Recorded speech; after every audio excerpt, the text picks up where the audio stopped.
Paty, nesse período que você fez toda essa transição, né? Que foi uma transição, um processo, né? Isso, tem aí o período da transição. Teve algum momento que você falou assim, não vai dar certo, eu quero parar com isso, eu vou desistir, é muito difícil? Claro que teve. Antes disso, eu trabalhava no mundo corporativo. Eu fiquei durante 28 anos no mundo corporativo. E aí foi quando eu fiz a minha transição de carreira para trabalhar só com educação financeira. Independente, profissional independente. Isso. E assim, eu já estava no corporativo, mas já estava atuando com educação financeira. Sim. Já estava.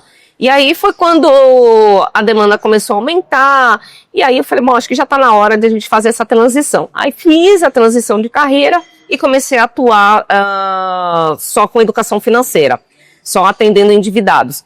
E se em dado momento eu tive de vontade de desistir, lógico que eu tive. Porque a gente vem em muito questionamento, né? Será que é isso mesmo que eu quero? Poxa, tá difícil. Toda aquela dúvida que todo empreendedor tem no começo, me bateu. Só que em dado momento eu aprendi uma coisa. E até foi uma frase que eu li e ela é muito verdadeira. Toda vez que você pensa em desistir, toda vez que você pensa em desistir, tem alguém orando para um dia te encontrar. E o que eu mais escuto é as pessoas falando isso. Você não sabe como eu rezei para encontrar alguém que me ajudasse a sair das dívidas. Meu Deus. Eu geralmente eu falo ao contrário. Eu falo assim, que você sempre... A gente até usa isso no nosso Instagram. A sua história sempre vai ser a resposta de oração de alguém. Exatamente. Né? Porque a gente... No nosso natural, a gente fica muito naquilo. Mas... Que nem quando eu peço pra alguém mandar as histórias lá no nosso Instagram, eu falo, gente, manda essa história de superação pra gente. E as pessoas pensam que a superação é só, que nem no meu caso, você tava com câncer terminal, você sobreviveu. Que nem a nossa participante anterior, do nosso episódio anterior, falou, eu sofri um acidente, quase morri. Então as pessoas põem a superação só nisso. Uhum. E não é, a superação também é você, é você pegar todo o trauma que você teve da vivência que você teve da sua infância. Exatamente. Numa área financeira. Exatamente. Porque a gente vê muito famílias sendo destruídas por vício, né? Por falta de dinheiro. Exatamente. Tudo mais. Mas você pegar tudo isso e fazer de uma forma para ajudar outras pessoas. Exatamente. E que é assim, um dado ainda mais curioso, né? 16 anos eu fui despejada, né? Aliás, eu, minha família, né? Nós fomos despejada do imóvel, um apartamento onde nós morávamos. Hoje eu moro num condomínio que é onde da sacada da minha sala, eu vejo a janela do meu quarto, do prédio, do apartamento onde eu fui despejada. Uau! Então assim, aí toda hora eu fico olhando, eu falo assim, da onde eu vim, aonde eu estou e para onde eu vou. Meu Deus. Então, assim... É visualizar o futuro. É visualizar sempre o futuro, né? Não é porque você teve uma dor, uma história... Que a maioria das pessoas sempre tem alguma história, né? Vamos dizer, quase que 90%. As pessoas têm história de dor no passado, mas a gente só consegue trabalhar no propósito quando a gente cura essa dor. Sim. Eu precisei curar essa dor. Porque até então, mesmo depois de casada, eu vivia com muito medo da falta, muito medo da falta. E aí eu precisei trabalhar isso, esse medo da falta, por quê? Porque a realidade que eu vivo hoje é totalmente diferente da realidade que eu vivia com meu pai. Criança. É totalmente diferente, né? Hoje eu vivo com uma pessoa que ela é provedora, ela nos transmite segurança, né? Ele transmite segurança e é totalmente diferente do meu pai na época. Meu pai, assim, ele não tinha muito juízo com o dinheiro, né? Então, assim, e a gente passava muitas dificuldades em casa. Eu era filha única, mas assim, mesmo sendo filha única, nós tínhamos dificuldade, porque meu pai tinha o vício da bebida.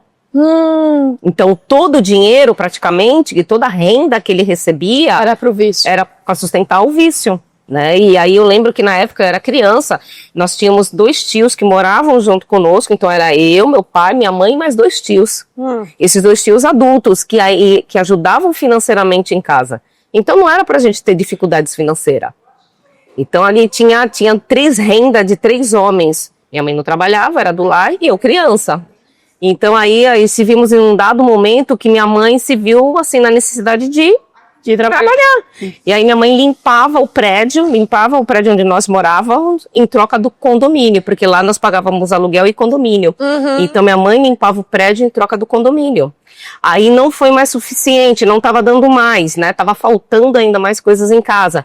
Aí o que minha mãe fazia? Minha mãe era costureira, voltou a costurar. Então, à tarde ela costurava. Então, de manhã ela limpava o prédio, à tarde ela costurava. E à tarde ela ia até meia-noite costurando, né?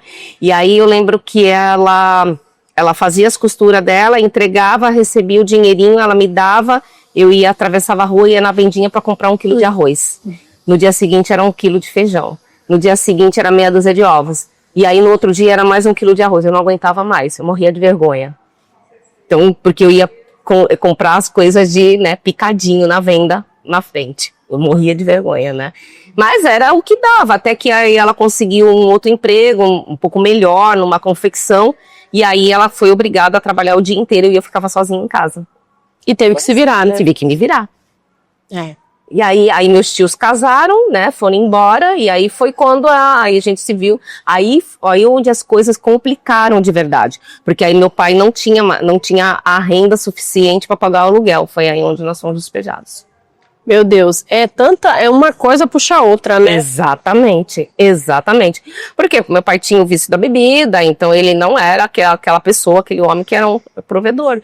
E aí minha mãe teve que se deslocar, né, para poder buscar o sustento, para poder prover a casa. E o que a Patrícia de hoje consegue reconhecer que ela fez diferente para não ser o exemplo do pai ou da mãe que passou por tudo aquilo? Exato. E aí quando você vai buscar suas relações, né, é tomar o cuidado para não repetir os padrões. Porque financeiramente eu repeti um padrão. E relacionamento, né? Eu tive um primeiro casamento. É porque a gente sabe, né? Voltando para essa questão do psicológico, eu falo por mim também, né? Algumas vezes da minha vida, a gente fala que a falta da paternidade faz a mulher escolher errado às vezes. Exatamente. Né? Se envolver com pessoas que não é pessoa em busca realmente de uma paternidade. A gente vê muitas mulheres sofrendo e tendo relacionamentos extremamente abusivos. Por quê? Porque não teve a figura do pai. A figura paterna. Exatamente. Então não teve aquele pai provedor. E aí, muitas vezes a mulher ela vai buscar quem? Um pai.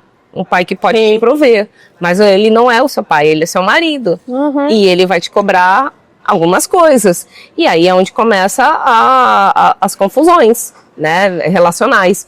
Então, assim, e o interessante é que quando eu fui buscar, né, quando eu principalmente fui buscar no meu segundo relacionamento, eu falei assim, não posso buscar meu pai. Você teve o primeiro relacionamento e você fez isso tudo? Tipo, fui buscar meu pai. No seu primeiro relacionamento? Exatamente. A maioria dos meus relacionamentos eu fui buscar o meu pai. Né? E é sobre isso. Então, eu identificando essa falta, identificando esse buraco a tempo, quando eu fui partir para o meu segundo relacionamento já foi diferente.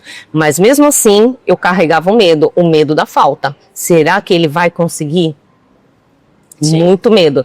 E aí, carregando esse medo da falta, muitas vezes, olha que interessante, você me fez agora pensar, muitas vezes eu saí do meu papel de mulher, de mãe, de esposa, e fui buscar aquela mulher, ser aquela mulher guerreira, para ir buscar o provento, com medo que falte em casa. Sim. Aí e eu tava ficando o quê? Cansada, exausta, porque você fica cansada, você fica exausta. E aí, quando eu percebi o que eu estava fazendo, eu falei, não, vamos parar um pouquinho, né? A mulher pode trabalhar assim, sem problema nenhum, ela pode gerar renda, zero problema, ela pode gerar, mas desde que ela não saia do lugar dela. Do papel dela, né? Exatamente. Mas é aquilo que a gente está falando, muitas mulheres hoje em dia vivem nessa situação, ela sendo a provedora e o cara... Porque você por conta disso, né, dos traumas, né, de passar na frente, vamos dizer assim. E a mulher não percebe isso, né, ela não percebe que ela está ocupando esse papel, que ela está indo em busca de prover, né, ela não percebe, é uma linha muito tênue, ela não percebe, ela vai e tem um princípio da física que dois corpos não ocupam o mesmo espaço. Se tem dois homens dentro de casa, né, que estão indo buscar, né, dois homens indo buscar, um no papel de homem, outro no papel de homem, só que numa versão feminina, né, é onde vem os atritos. É verdade. Dois corpos não ocupam o mesmo espaço. Opa, peraí, tem 2 homens aqui dentro de casa? Uau. Isso é muito forte. Por isso que a dívida, na verdade, a dívida financeira, ela não começa no banco. Ela começa nas relações.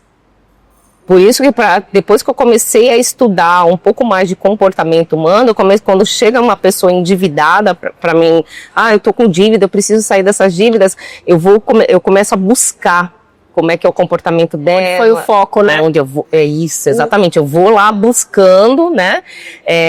Não sou terapeuta, eu tenho uma amiga que é terapeuta, ela me ajuda nessa condição. Mas no fundo, a gente, qualquer área que você vai seguir, Paty, você precisa ter esse lado terapêutico para descobrir, identificar onde é o problema. Exatamente. Porque a gente só vai achar a solução se identificar a fonte ali, aonde foi que aconteceu. Tudo começou. O que aconteceu quando tudo aconteceu, né? Então, o que aconteceu? Né? E aí eu vou lá buscando, então são várias feridas emocionais que traz a pessoa até o estágio onde ela está, porque a dívida é simplesmente uma consequência. É só uma consequência de algum comportamento que você teve ou que está tendo ainda. E detalhe, toda dívida ela vem para te prender ou para te proteger. E por que assim prender ou proteger, né? Proteger, vou dar um exemplo bem simples, tá? Tem outros. Em que momento a dívida te protege? De repente alguém chega para você e te pede dinheiro emprestado. Você não quer emprestar dinheiro. Não quer. Não é porque você não tem, é que você não quer emprestar dinheiro para aquela pessoa, né? Porque se você quisesse, você dava um jeito. Aí você fala, sabe o que é? Eu até gostaria de te ajudar, mas eu tô tão enrolada financeiramente, né? Tô cheia de conta para pagar. Pronto, a dívida te protegeu. Ou então, a dívida te prende. Às vezes eu pego muitos casos que a pessoa está devendo para o pai ou para a mãe. E aí eu vou buscar, como é que era a tua infância, com seu pai e com sua mãe? A dívida prende o pai ou a mãe porque em alguns momentos você não teve aquela atenção do seu pai. Ou você não foi vista por ele. Então é um meio de você começar a pedir as coisas para o seu pai na fase adulta para você ser vista por ele. Então toda hora eu tô ali pedindo, então ele tá me vendo e muitas vezes é assim, olha só como meu pai é legal. Uma que acha para ter atenção nesse sentido, né? Exatamente. Então por isso que eu vou atrás, eu vou buscando, né, vou conversando, né, e o que tem aparecido muito, que é interessante, você até citou que muitos relacionamentos acabam, o que tem aparecido muito é casal, para atender, tem aparecido bastante casais. E aí, e nisso, de aparecer casais, começou a aparecer pessoas que tinham negócios. E aí elas perguntavam para mim, você atende empresa? Não atendo. Você atende empresa? Não atendo. E aí comecei a perceber, né? E aí eu começava, como é que é a tua empresa? Tá acontecendo isso, eu tô me endividando para poder suprir a empresa, né? E aí foi quando eu comecei, falei, peraí, aqui também tem uma oportunidade. Deixa eu começar a trabalhar também o CNPJ. E aí eu comecei a trabalhar, né, atuar com CPF e CNPJ também, os dois juntos. E aí, isso é uma construção.